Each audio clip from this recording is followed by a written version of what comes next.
제가 가진 성경은 신약 성경 332쪽쯤에 있습니다.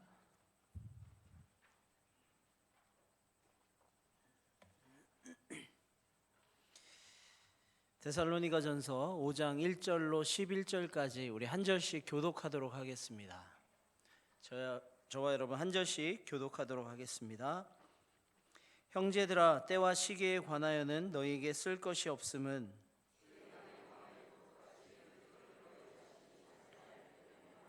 그들이 평안하다 안전하다 할 그때에 임신한 여자에게 해산의 고통이 이름과 같이 멸망이 갑자기 그들에게 이르리니 결코 피하지 못하리라.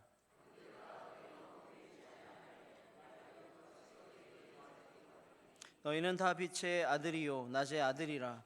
우리가 밤이나 어둠에 속하지 아니하나니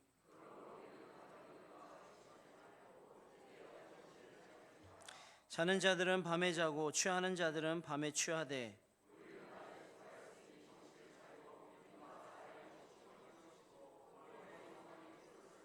하나님이 우리를 세우심은 노하심에 이르게 하심이 아니요 오직 우리 주 예수 그리스도로 말미암아 구원을 받게 하심이라.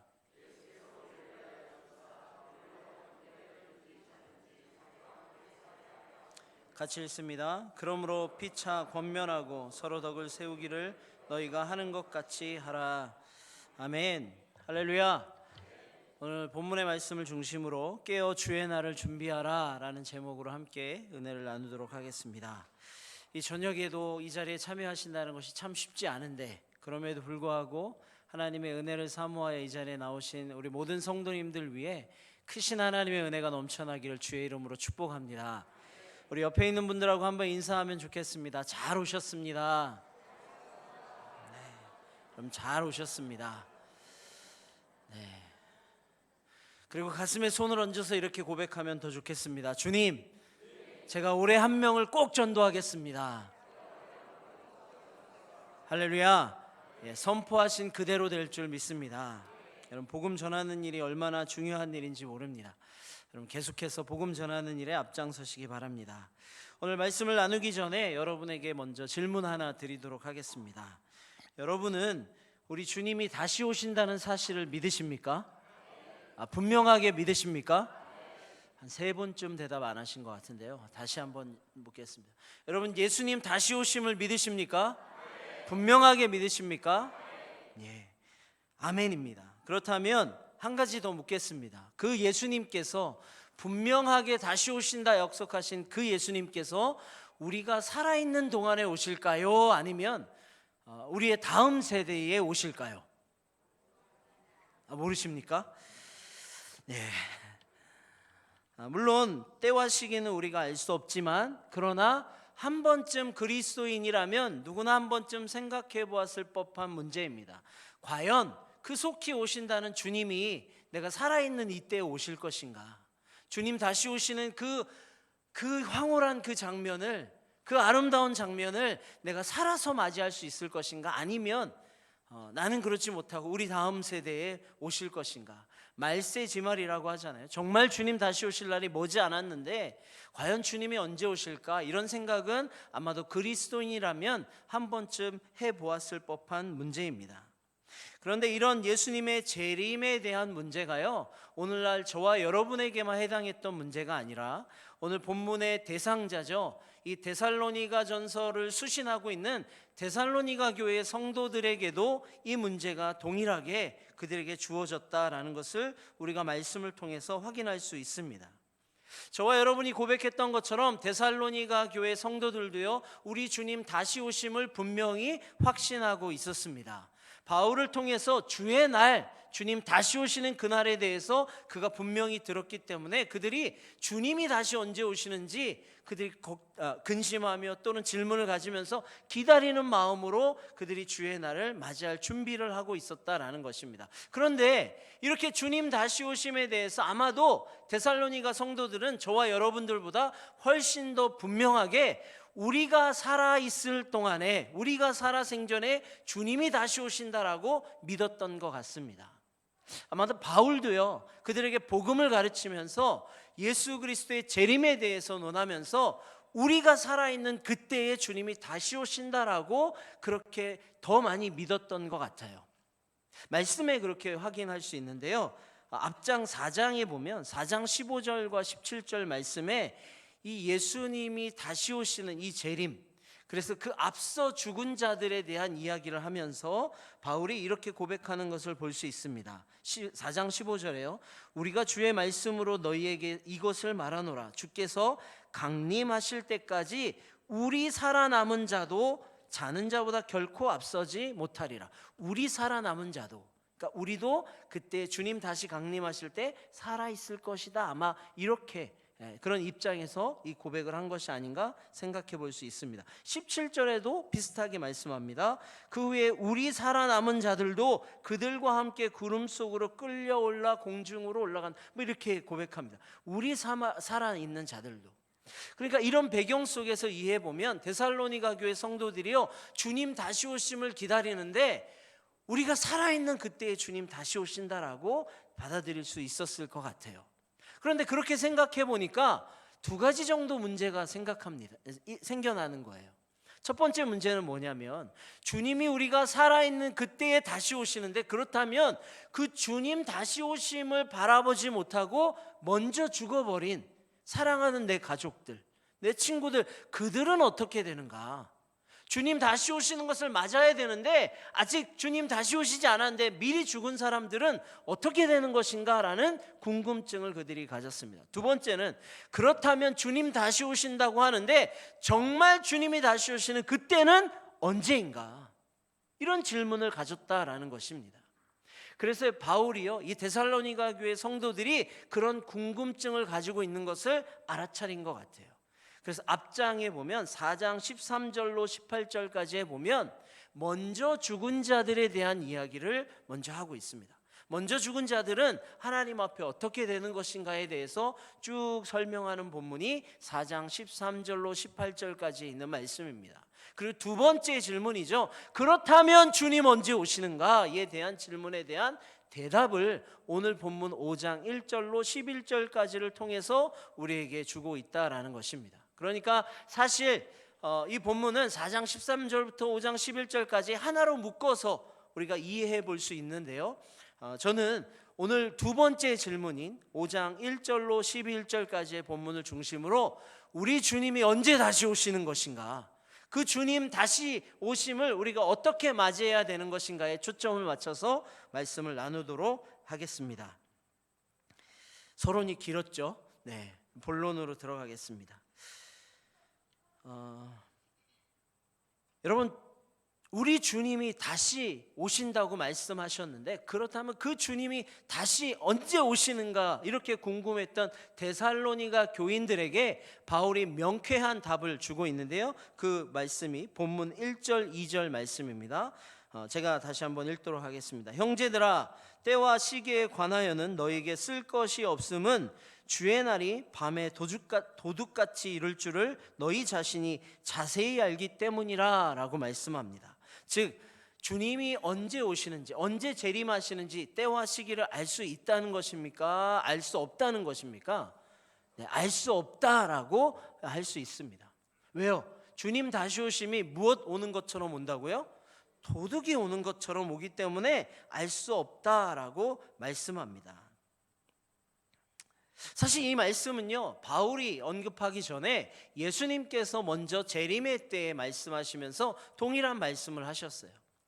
예수님께서 부활하시고 승천하시기 직전에 이제 제자들에게 마지막 명령을 내리시는 그 장면을 보면 예수님께서 이 복음 전파에 대한 사역을 맡기시잖아요. 근데 제자들이 궁금했어요. 주님 다시 올라가시면 이 주님이 언제 다시 오실지 궁금했습니다. 그래서 예수님께 물어요. 주의 날이 언제 이르겠습니까? 라고 질문하는 장면이 사도행전 1장 6절에 나옵니다. 그때 예수님께서 1장 7절에 제자들에게 이렇게 말씀하시죠. 이르시되 때와 시기는 아버지께서 자기의 권한에 두셨으니 너희가 알 바 아니요 라고 말씀하시고, 그리고 1장 8절 우리가 오전에도 암송했는데요, 오직 성령이 너희에게 임하시면 너희가 권능을 받고 쭉 복음 전파에 대한 말씀을 전해주시고 하늘나라로 올라가 버리셨어요.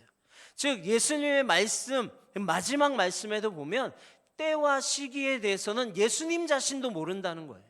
누구만 아십니까? 하나님 아버지께 그 권한이 달려있다라는 것. 나도 모른다 이렇게 말씀하시고 올라가신 거예요. 이 말은 뭐냐면 때와 시기에 관해서 언제 주님 다시 오실지에 집중할 것이 아니라 우리가 집중해야 할 것은 무엇입니까? 복음 전파의 사명에 집중해라 라고 말씀하시는 내용이라는 것입니다. 여러분, 그렇습니다. 주님 다시 오심이 언제인지 우리는 분명히 알 수 없습니다. 그러나 분명히 알 수 있는 것은 무엇입니까? 언젠가는 오신다는 사실입니다. 믿으십니까? 주님의 때에 주님이 다시 오심을 여러분 믿으시기 바랍니다. 때문에 바울은요, 주님 다시 오심을 설명하기 위해서 두 가지 비유를 오늘 본문에서 들고 있는 것을 확인할 수 있는데요. 첫째로 주의 날이여 밤에 도둑같이 이른다라는 것입니다. 여러분, 도둑 맞아본 적 있으신가요?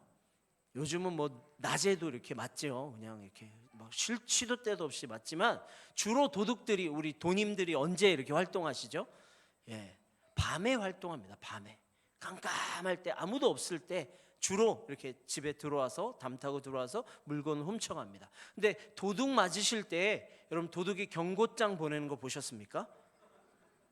몇 날 며칠 어디서 제가 물건 훔쳐갈 테니까 잘 맞이해 주십시오, 이런 거 보셨습니까? 그렇지 않습니다. 도둑은요, 언제 오는지 아무도 알 수 없어요. 아마 도둑의 마음도 알 수 없을 거예요. 불현듯 가야겠다 하면 가는지도 모릅니다. 마치 그런 것처럼 성경은 주님의 날도 이와 같이로 예상하지 못한 때에 찾아온다라고 말씀하고 있는 거죠. 두 번째는 무엇입니까? 그들이 평안하다, 안전하다라고 이야기한다는 거예요.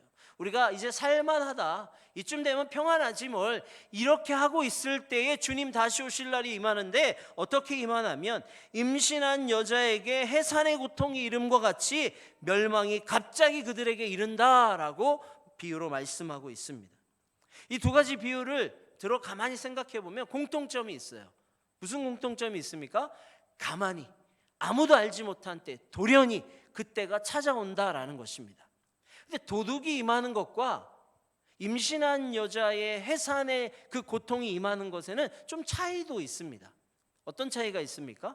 첫 번째는요, 도둑이 임하는 것은 정말 언제 오는지 몰라요. 두 번째, 임신한 여인의 해산의 고통이 임하는 것은 어느 정도 알 수 있습니다. 그렇지 않습니까? 이제 산딸이 되어가고 막달이 되어가면 이때쯤 되면 찾아오겠구나라는 것을 알 수 있지만, 그러나 여러분, 안다고 해서 그 고통을 피할 수 있습니까?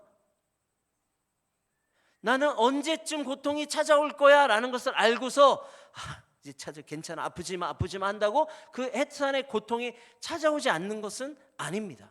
맞죠? 여러분, 이 두 가지를 비유를 들어서 주님 다시 오심에 대해서 바울이 언급하고 있는데요. 첫 번째 우리에게 주시는 말씀은 주님 다시 오실 날은 도둑이 오는 것처럼 아무도 알지 못하는 그때에 온다는 것이고요. 두 번째는 안다 하더라도 주님 다시 오심을 피할 수 있는 자가 없다라는 사실을 우리에게 말씀해 주고 있다라는 거예요. 주님 다시 오시는 날을 내가 싫다고 해서 거부할 수 있는 사람이 없다라는 거예요. 우리 모두는 원하든 원치 않든 주님이 우리에게 다시 오시면 그 다시 오심을 맞아야 한다는 사실을 여러분 기억하시기 바랍니다. 그런데 여러분, 주님의 재림을 우리가 준비하고 기다리면서 혹시 여러분 마음 가운데 불안한 마음이 생긴 적이 있으십니까? 주님 다시 오실 때가 됐는데 말은 하면서 내가 정말 그 주님 다시 오심을 기다리고 있는 것인가? 잘 준비하고 있는 것인가? 그런 생각 때문에 우리의 마음이 불안하진 않습니까?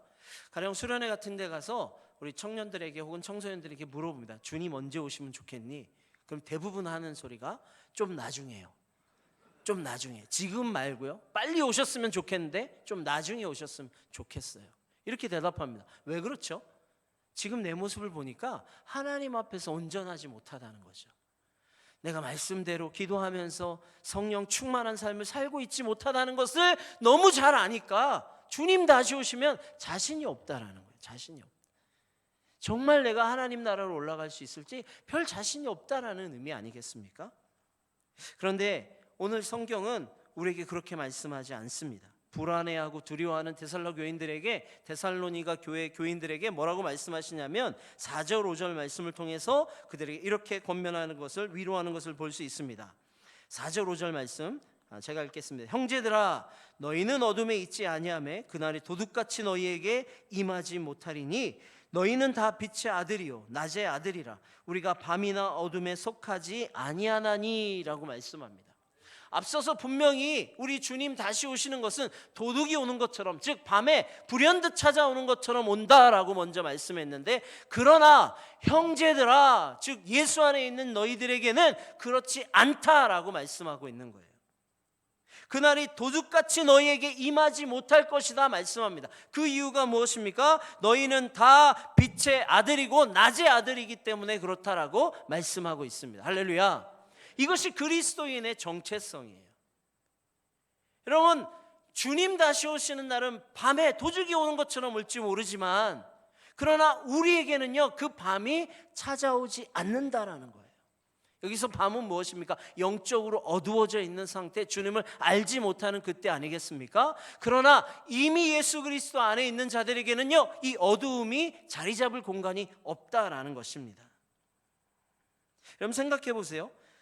도둑이 집에 들어오는데 도둑 맞는 이유가 무엇입니까? 첫 번째는요, 말씀드린 것처럼 밤에 오기 때문에 그렇죠. 밤에, 깜깜한 밤에. 두 번째 이유는 무엇입니까?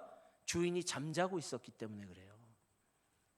여러분, 주인이 그 밤이라도 깨어 있었으면 어떻게 되었을까요? 뭔가 부시럭부시럭 소리가 나고 막 이러는데 주인이 벌떡해서 누구야? 이렇게 하면 도둑이 깜짝 놀라서 도망가죠. 뭐 몽둥이를 가지고 준비라고 하든 있든지 뭐라도 주인이 깨어서 뭔가 액션을 취하면 도둑 맞지 않습니다. 오히려 도둑이요 지려 놀라서 도망가 버리죠.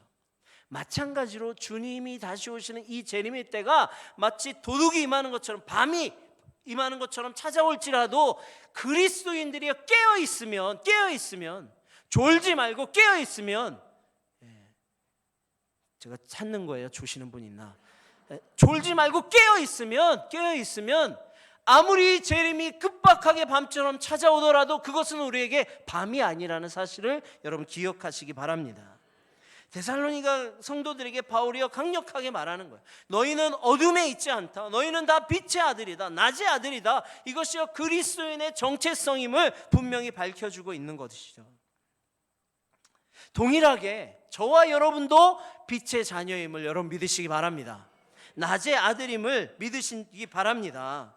그러면서 주는 권면이 무엇입니까? 6절 말씀 우리 같이 한번 읽도록 하겠습니다. 시작. 그러므로 우리는 다른 이들과 같이 오직 깨어 정신을 차릴지라. 할렐루야.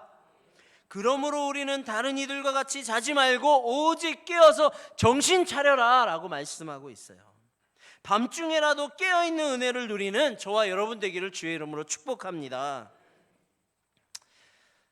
지난주에 청년부에서 7월 8일부터 18일까지요 우리 단기 선교를 다녀왔습니다. 정말 잠자는 영혼들을 얼마나 많이 보고 왔는지 모르겠어요. 저희가 있던 우본 지역이요 0.2%, 0.4% 이렇게 복음화율을 얘기하는데요. 저희가 머물렀던 기간 중에 8월 15일, 16일이 태국의 공휴일이었어요. 뭐 하는 날이었냐면 태국에서 1년 중에 가장 큰 불교 축제가 열리는 기간이었습니다. 그래서 국가적으로 공휴일을 삼은 거예요. 77개 도가 있는데요. 각 도에서 경연대회를 열어서 초를 녹여서 이게 불교를 형상화하는, 부처를 형상화하는 그런 찬양하는 그런 형상을 만들어 와서 거기서 뽑혀 이렇게 순위에 올라간 그 초들을요 이 우본이라는 지역에 다 가지고 오는 거예요. 그래서 시가 행진을 쫙 합니다. 그리고 각국에 있는 여러 대사들을 초청해서 정말 커다란 행사를 하는 거예요. 그 날이 저희가 있던 기간들 중에서 이틀 동안 있었다라는 거예요. 우본에 있는 저희들이 보통 초등학교, 중학교, 고등학교에 나아가서 학교 사역을 많이 했는데 아이들이요 막 정신이 없어요. 이 행사를 준비하느라고. 이 카퍼레이드 하면서 이 아이들이 막 이렇게 행진하거든요. 많이 보셨죠? 이렇게 막 손가락 막 이렇게 추고 막 이렇게 하는 거. 이런 거 애들이 막 똑같이 연습하고 이러느라고 학교가 정신이 없어요. 저희가 가도 뭐 그냥 오는지 마는지 알아서 해라 이렇게 한 공간 내주고 너네 할 대로 하고 수많은 아이들은 거기에 정신이 팔려 있는 거예요. 도시의 거의 모든 사람들이요, 이 우상을 섬기는 행사에 집중되어 있는 것을 제가 눈으로 보고 왔어요. 한 학교에 갔을 때였는데요, 저희들이 공연을 준비해서 갔습니다. 난타, 태권도, 케이팝, 악기 연주, 그리고 이렇게 드라마 이런 것을 보여주면서 아이들의 마음을 열고 제가 가서 이제 복음을 전하는 거예요. 선교사님하고 저하고 통역을 해가면서 복음을 전했습니다.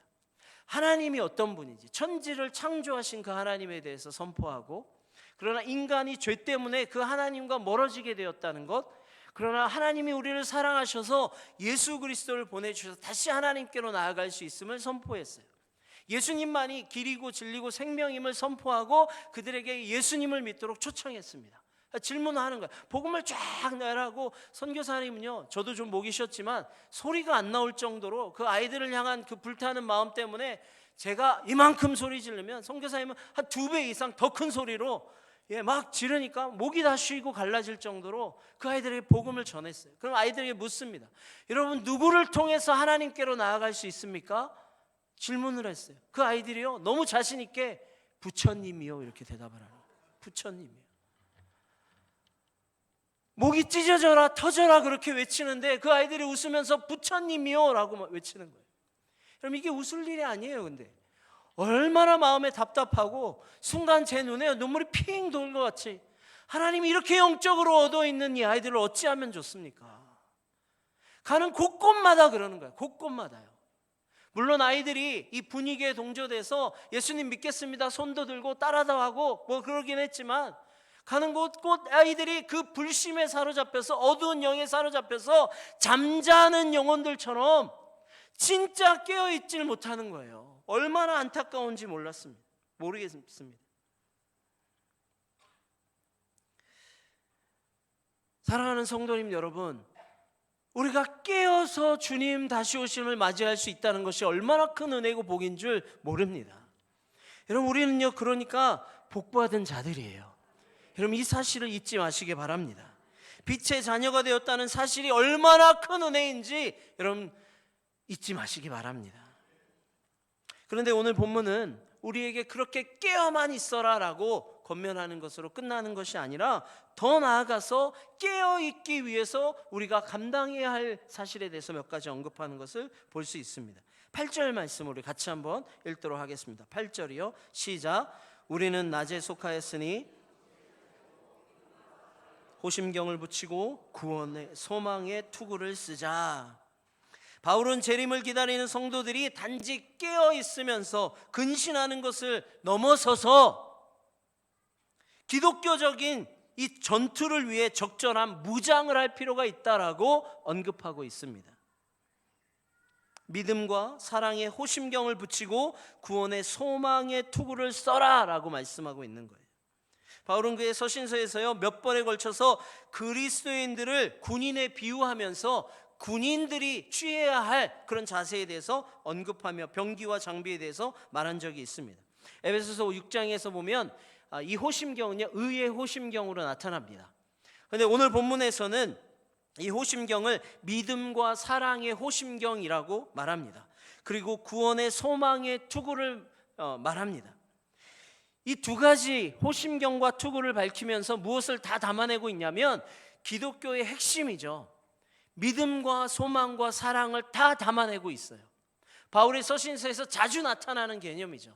믿음과 소망과 사랑, 하나님을 향한 믿음, 하나님에 대한 사랑, 그리고 저 천국에 대한 소망, 이것을 놓치지 말라라고 말씀하고 있는 거예요. 마치 무기처럼 삼아서 그리스도의 군사가 취해야 할 병기나 무기처럼 우리가 품고 있어야 할 것이 바로 믿음과 소망과 사랑이다라고 언급하고 있다라는 사실입니다. 여러분, 그렇다면 우리가 어떻게 이것들을 온전히 취할 수 있을까요? 그 답은 9절과 10절 말씀에 기록되어 있습니다. 제가 한번 읽겠습니다. 하나님이 우리를 세우심은 노하심에 이르게 하심이 아니요 오직 우리 주 예수 그리스도로 말미암아 구원을 받게 하심이라. 예수께서 우리를 위하여 죽으사 우리로 하여금 깨어있든지 자든지 자기와 함께 살게 하려 하셨느니라. 할렐루야.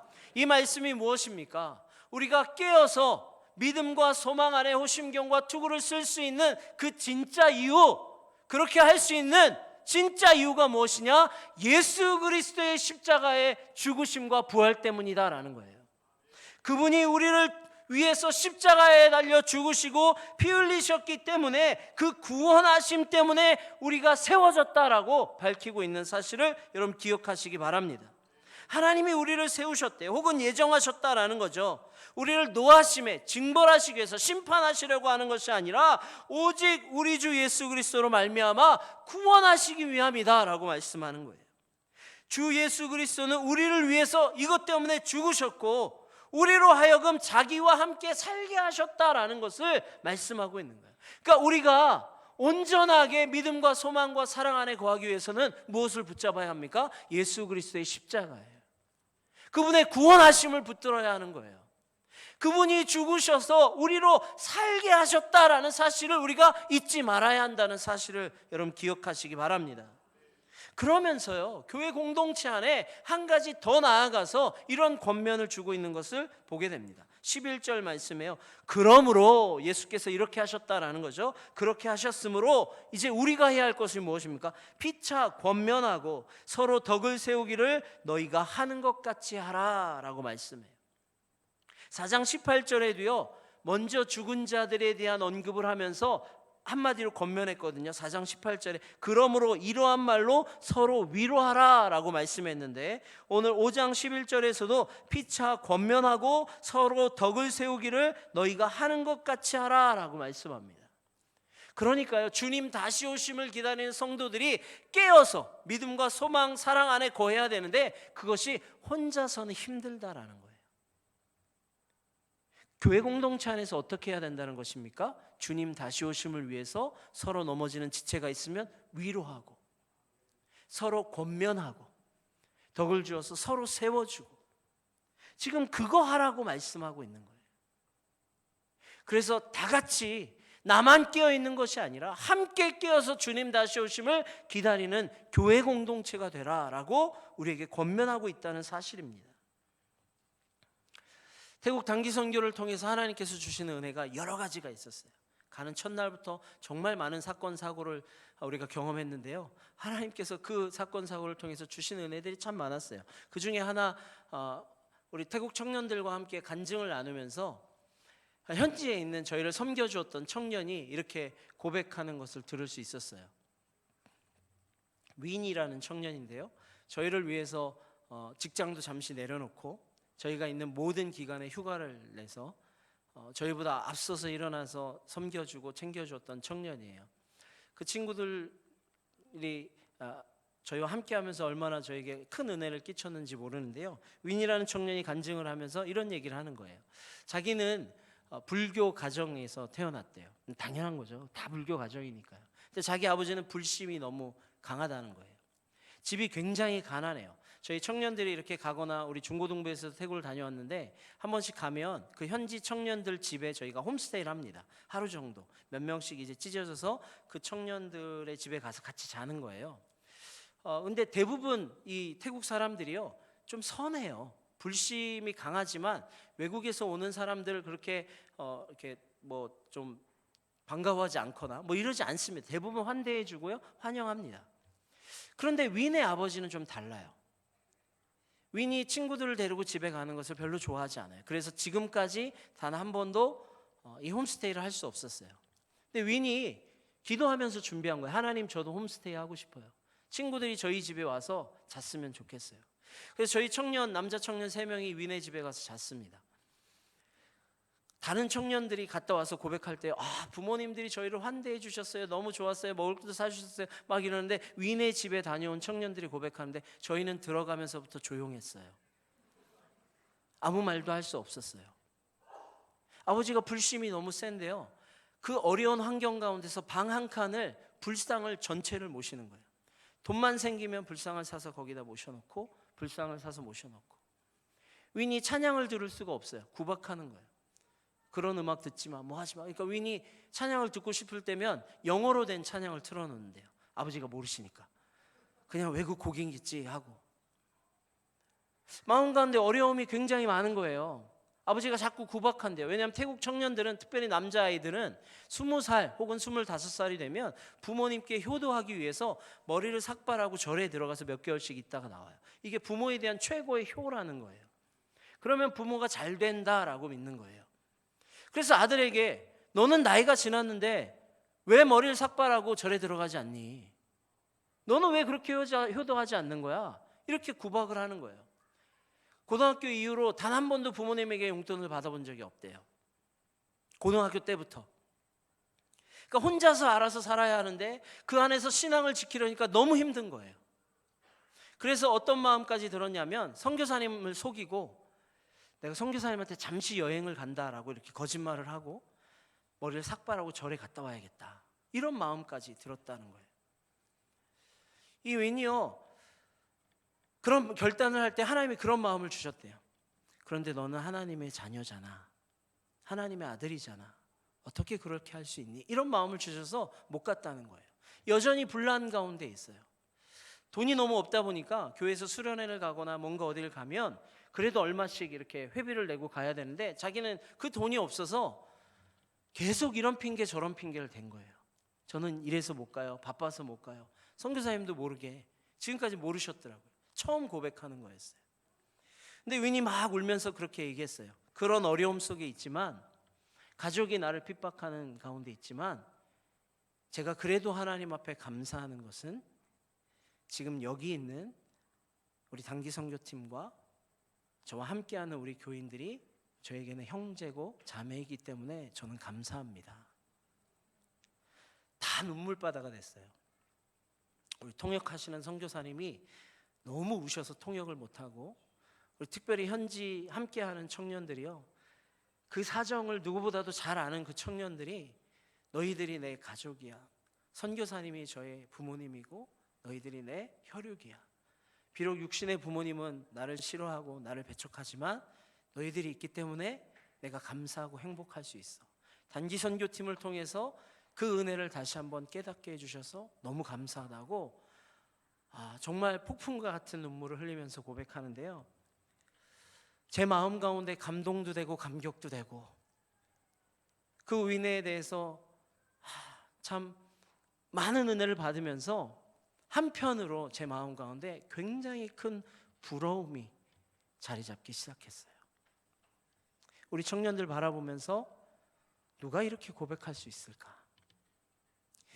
제가 28명 이렇게 우리가 같이 갔는데요, 우리 28명 그 안에서 어떤 청년들이 서로를 바라보면서 네가 내 형제고 네가 내 자매야, 난 네가 있어서 감사해, 그렇게 위로받고 그렇게 격려받을 수 있는 사람이 누가 있을까? 이런 생각이 드니까 너무 부러운 거예요. 제가 인해교회 와서 지금 5년째 우리 청년부를 담당하면서 사역하고 있는데, 하나님 앞에서 몸부림친다고 나름 애쓰고 노력하는데 하나님 왜 늘 우리 청년부 안에 이런 문제들이 있을까요? 서로 패를 나누고 너는 너고 나는 나고, 이게 비단 청년부의 문제만이겠습니까? 왜 우리 교회 안에는 너는 너고 나는 나고 서로를 그렇게 비난하고 헐뜯는 모습들이 있을까요? 정말 몇 안 되는 복음화율이 0.4%래요. 0.2%래요. 그 상황에서 핍박받으면서 복음을 지키는 그 사람들도 서로를 격려하고 위로하고 서로를 애써주는데, 이 은혜 안에서 이렇게 자유롭게 예배드리는 저와 여러분은 왜 서로 격려하지 못하고 서로 위로해 주지 못하고 그렇게 아픔을 주는 사람이 되어버렸을까요? 이런 마음이 드니까요, 하나님 앞에 한없이 부끄러워지더라고요. 윈의 간증을 들으면서 도전 받았습니다. 하나님, 우리도, 우리 청년들도 정말 그리스도 안에서 하나의 형제, 하나의 자매, 한 가족이 되었으면 좋겠습니다. 우리가 그렇게 이룰 때까지 하나님 함께 달려나가게 해주십시오. 이런 도전이 됐어요. 여러분에게도 동일한 도전을 드리고 싶습니다. 여러분, 우리가 예수의 이름 안에서 모인 줄 믿습니다.